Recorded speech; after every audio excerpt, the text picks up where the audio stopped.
die Tische vorhin hochzuklappen und gegebenenfalls die Sonnenläden wieder zu öffnen. Vielen Dank.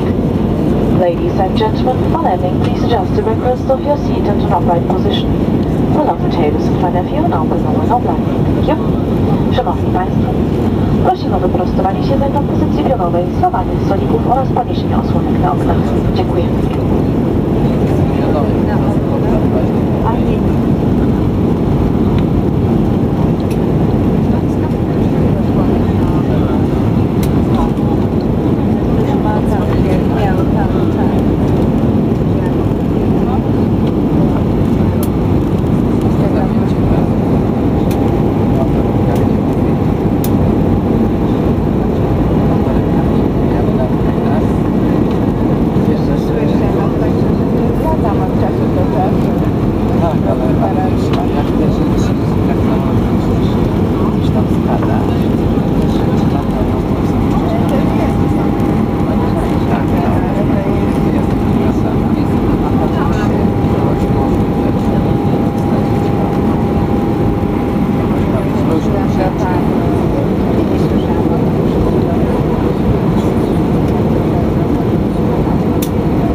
Herzlich willkommen auf dem Flughafen von Warschau.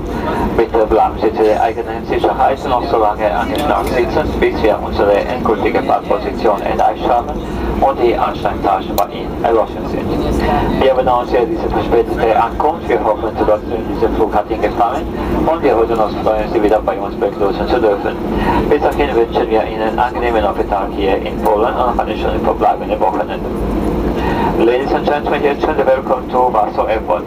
For safety and comfort, please remain seated with your seatbelt securely fastened until the aircraft has come to complete stop and the fasten seatbelt signs about your seat have been switched off.